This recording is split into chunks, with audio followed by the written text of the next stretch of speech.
Advertência da nova edição. Este foi o meu primeiro romance, escrito aí vão muitos anos, dado em nova edição.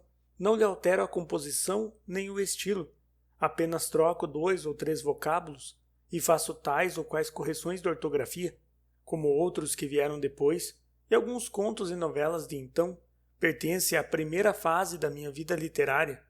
Machado de Assis, 1905. Advertência da primeira edição.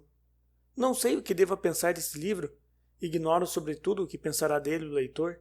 A benevolência com que foi recebido um volume de contos e novelas, que há 2 anos publiquei, me animou a escrevê-lo. É um ensaio, vai despretensiosamente às mãos da crítica e do público, que o tratarão com a justiça que merecer. A crítica desconfia sempre da modéstia dos prólogos, e tem razão. Geralmente são arrebiques de dama elegante que se vê ou se crê bonita e quer assim realçar as graças naturais. Eu fujo e benzo-me 3 vezes quando encaro alguns desses prefácios contritos e singelos que trazem os olhos no pó da sua humildade e o coração nos píncaros da sua ambição. Quem só lhes vê os olhos e lhes diz a verdade que amargue, arrisca-se a descair no conceito do autor, sem embargo da humildade que ele mesmo confessou e da justiça que pediu. Ora, pois, eu atrevo-me a dizer à boa e sisuda crítica que este prólogo não se parece com esses prólogos.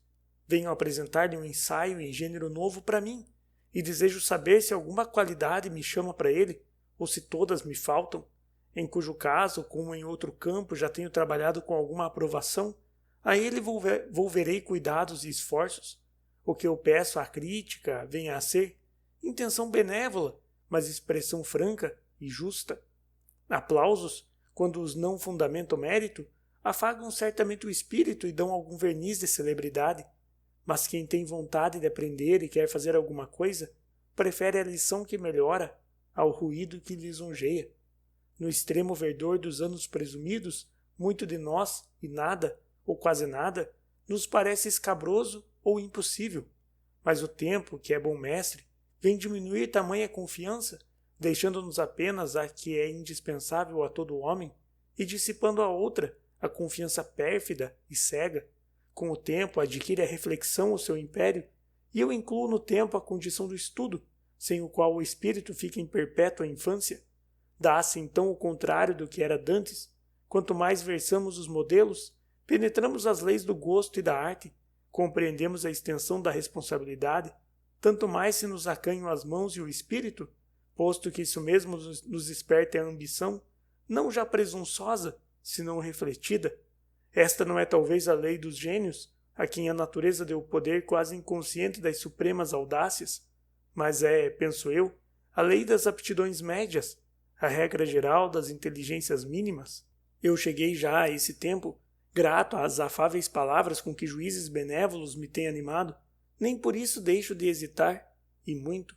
Cada dia que passa me faz conhecer melhor o agro dessas tarefas literárias, nobres e consoladoras, é certo, mas difíceis quando as perfaz a consciência.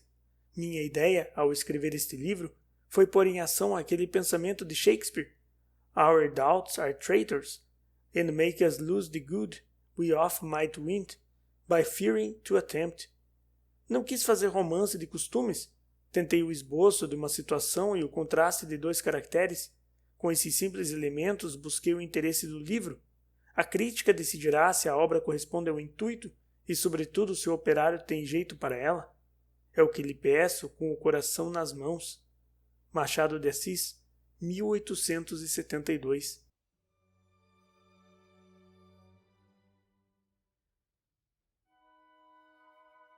Capítulo 1. No dia de Ano Bom. Naquele dia, já lá vão 10 anos, o Dr. Félix levantou-se tarde, abriu a janela e cumprimentou o sol. O dia estava esplêndido. Uma fresca abafagem do mar vinha quebrar um pouco os ardores do estio. Algumas raras nuvenzinhas, brancas, finas e transparentes, se destacavam no azul do céu. Chilreavam na chácara vizinha à casa do doutor algumas aves afeitas à vida semi-urbana, semi-silvestre, que lhes pode oferecer uma chácara nas laranjeiras. Parecia que toda a natureza colaborava na inauguração do ano. Aqueles para quem a idade já desfez o vício dos primeiros tempos Não se terão esquecido do fervor com que esse dia é saudado na meninice e na adolescência. Tudo nos parece melhor e mais belo, fruto da nossa ilusão, e alegres como vermos o ano que desponta, não reparamos que ele é também um passo para a morte. Teria esta última ideia entrado no espírito de Félix, ao contemplar a magnificência do céu e os esplendores da luz? Certo é que uma nuvem ligeira pareceu toldar-lhe a fronte. Félix embebeu os olhos no horizonte e ficou largo tempo imóvel e absorto, como se interrogasse o futuro ou revolvesse o passado. Depois, fez um gesto de tédio e, parecendo envergonhado de se ter entregue à contemplação interior de alguma quimera, desceu rapidamente à prosa, acendeu um charuto e esperou tranquilamente a hora do almoço. Félix entrava então nos seus 36 anos, idade em que muitos já são pais de família e alguns homens de estado. Aquele era apenas um rapaz vadio e desambicioso. A sua vida tinha sido uma singular mistura de elegia e melodrama. Passara os primeiros anos da mocidade a suspirar por coisas fugitivas, e na ocasião em que parecia esquecido de Deus e dos homens, caiu-lhe nas mãos uma inesperada herança que o levantou da pobreza. Só a providência possui o segredo de não aborrecer com esses lances tão estafados no teatro. Félix conhecera o trabalho no tempo em que precisava dele para viver, mas desde que alcançou os meios de não pensar no dia seguinte, entregou-se corpo e alma à serenidade do repouso. Mas entenda-se que não era esse repouso aquela existência apática e vegetativa dos ânimos indolentes. Era, se assim posso exprimir, um repouso ativo, composto de toda espécie de ocupações elegantes e intelectuais que um homem na posição dele podia ter. Não direi que fosse bonito, na significação mais ampla da palavra, mas tinha as feições corretas, a presença simpática e reunia a graça natural à apurada elegância com que vestia. A cor do rosto era um tanto pálida, a pele lisa e fina, a fisionomia era plácida e indiferente, mal alumiada por um olhar de ordinário frio e não poucas vezes morto. Do seu caráter e espírito, melhor se conhecerá lendo estas páginas e acompanhando o herói por entre as peripécias da singelíssima ação que empreendo narrar. Não se trata aqui de um caráter inteiriço, nem de um espírito lógico e igual a si mesmo. Trata-se de um homem complexo, incoerente e caprichoso, em que se reuniam opostos elementos, qualidades exclusivas e defeitos inconciliáveis. Duas faces tinham seu espírito, e conquanto formassem um só rosto, eram todavia diversas entre si, uma natural e espontânea, outra calculada e sistemática. Ambas, porém, se mesclavam de modo que era difícil discriminá-las e defini-las. Naquele homem feito de sinceridade e afetação, tudo se confundia e baralhava. Um jornalista do tempo, seu amigo, costumava compará-la ao escudo de Aquiles, mescla de estanho e ouro, muito menos sólido, acrescentava ele. Aquele dia, a aurora do ano, escolhera o nosso herói para o ocaso de seus velhos amores. Não eram velhos, tinham apenas 6 meses de idade, e contudo iam acabar sem saudade e nem pena, não só porque já lhe pesavam, como também porque Félix lera pouco antes um livro de Henry Murger, em que achara um personagem com o cestro daquelas catástrofes prematuras. A dama dos seus pensamentos, como diria um poeta, recebia assim um golpe moral e literário. Havia meia hora já que o doutor saíra da janela, quando lhe apareceu uma visita. Era um homem de 40 anos, vestido com um certo apuro, gesto ao mesmo tempo familiar e grave, estouvado e discreto. «Entre, Sr. Viana», disse Félix, quando o viu aparecer à porta da sala. «Venha almoçar comigo? Já sei». «Esse é um dos 3 motivos da minha visita», respondeu Viana, «mas afirmo-lhe que é o último». «Qual é o primeiro?» «O primeiro», disse o recém-chegado, «é dar-lhe o cumprimento de bons anos. Folgo que lhe ocorra de ser tão feliz como o passado. O segundo motivo é entregar-lhe uma carta do coronel». Viana tirou uma cartinha da algibeira e entregou ao doutor, que a leu rapidamente. «Creio que é um convite para o sarau de hoje?» perguntou Viana, quando ouviu dobrar a carta. «É. Transtorna-me um pouco, porque eu tencionava ir para a Tijuca». «Não caia nessa», acudiu Viana. «Eu era capaz de deixar todas as viagens do mundo só para não perder uma reunião do coronel. É um excelente homem e dá boas festas. Vai?» Félix hesitou algum tempo.